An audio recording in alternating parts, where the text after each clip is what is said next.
August 12th. It is about 5 a.m. local time. I have done what I call waking up the house. I took my shower, put my bed away. I have a Japanese bed that I fold up and put away throughout the day. Sprayed all my plants, let the cats out to wander for a bit, and I've decided that today I'm going to do Coursera for an hour and then clean for an hour and just switch through that throughout the day until I have my physical therapy later this afternoon. And the struggle that I'm having today is that it just seems like there's so much to do, and there's just so much to learn and so much that you have to group together, and it all drills down to the fear of what's going to happen. What's going to happen? Okay, too many thoughts going through my head. This is another reason why when you're doing other videos, it's nice to have a script so that you just stay on script. But this is my vlog. I used to share my inner world because I really felt that it helped other people, and then I got hurt, and I just kind of went into survival mode for almost 11 years now. I'm trying to come out of survival mode, which is scary because you still have to survive while coming out of survival mode. What's the best way for me to say this? It comes down to, will I be able to get a job that will cover all the bills so I don't have to touch any investments? Or will I be able to freelance and get a couple of projects that will help me pay the bills so that I don't have to touch my investments? That's unknown and scary for me. One of the things that I read about, which I'm going to do, is to go through Indeed. Actually, let me see here. Grab the paper. And let's do this. Alright. So these were some jobs that were on Indeed that I was looking through for freelance work. I also learned to do freelance work. Don't say data analytics for beginners. Just put in freelancer data analysis and see what comes up. A lot more will come up. So this one is about writing articles. This is about 20 articles per month with SEO strategies, about insightful stock analysis. Our articles usually range from 600 to 800 words. So one of the projects that I'm going to give myself is to create 20 articles, SEO optimized for stock analysis in the range of 600 to 800 words. So that's one of the projects I'm going to do, to just have that experience under my belt, and then I can post it either on LinkedIn or GitHub, and people can see that I'm capable of that. Let's see here. What is another one? We are seeking a detailed, oriented, and experienced training documentation specialist. Develop comprehensive documentation for key procedural processes. Create checklists, SOPs, standard operating procedures, and workflow diagrams to outline business functions. Build and organize training materials, onboarding guides, and instructional documents. So that'll be another project that I do, is I'll just look into the company that actually posted this one, see what they do, because it just says business functions. Business functions can change wildly. If you're talking about a tech startup versus a trucking company versus a fast food restaurant, your training materials should vary widely. In a tech one, it's going to be visuals that are concepts, just ideas and concepts more.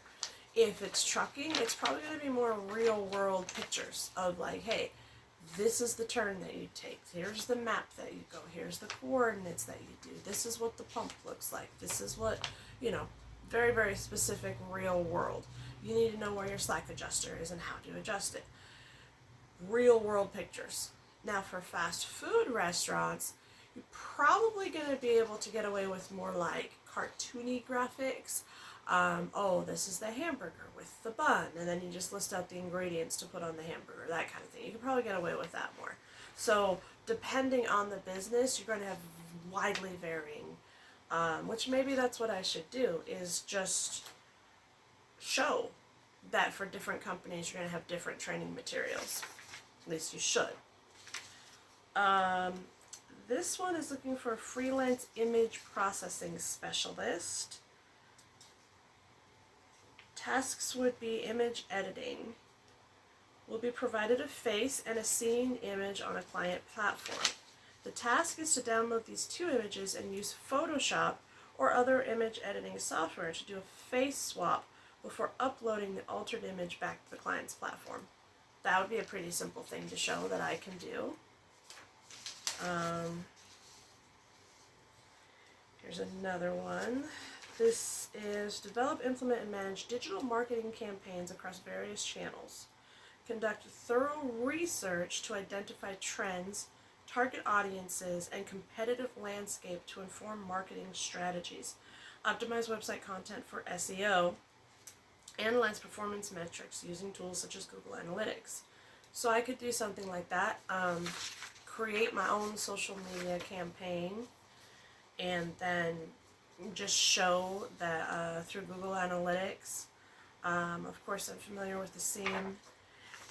I've learned, I'm really glad that last year when I first got hurt, I really tried to do the Google Analytics stuff, the cybersecurity, because that was basically the basics of everybody does everything online now and the internet. So, look at you now. So it's really important to understand how that process works between computers and where the flaws are, where the weaknesses are. So basically cybersecurity is now, instead of it being its own separate industry, it's now kind of part of every single tech job you'll ever get out there now. So if you're wanting to do anything tech related, I definitely suggest you at least get a basic beginner's understanding of cybersecurity. So that's what I'm going to be doing, is working on some projects, getting those together, because when you're in tech, that's basically your resume. Your resume are your projects. Show me what you can do, and then I'll believe you, kind of stuff. Okay, this is just blinding me. There we go. I don't know if I can do that light full time. That's really blinding. But I'm trying. I've made these attempts in the past. All the way back to high school, 20 years ago, where trying to do something online. Didn't really have a very clear path for it. And every time I had to pay bills. So I kind of got pulled away into the real world, so to speak. And this time around, I'm like, okay, I'm not doing that. Just in the past year, I've herniated 2 discs. I've had my foot run over by a fucking forklift. I've had to retrain myself to stand and to walk twice, and I'm not doing it a 3rd time. I'm just not. So I guess life has kind of forced me into you succeed or you succeed, period. Those are the 2 choices I give myself. I succeed greatly, or I succeed enough. Anywhere within that range, I'm good. That's what I'm going to do. I have to fight the imposter syndrome, am I good enough, blah, blah, blah, blah. I have to fight whatever this block is. I didn't grow up with the internet being normal, so it still has a layer of, it's a little off-putting, it's a little uncomfortable, and there's that pressure to be so scripted and edited and energetic, and then the real-world reality of, if you don't like me, I don't give a fuck. Go on with your life. There are other channels. Why are you giving your time to me if you don't like me? It makes no sense to me.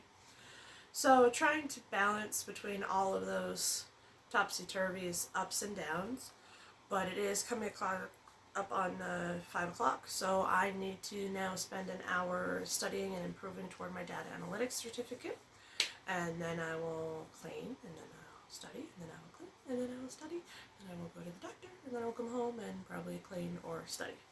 I figure that's all I'm going to do for the day is make progress studying and cleaning. So it makes it a little more difficult. I can't lift more than 10 pounds with my back, and bending hurts. So things such as sweeping or vacuuming I have to do very slowly, very tenderly. So what I used to be able to do in like an hour, 2 hours, it now could take me half the day.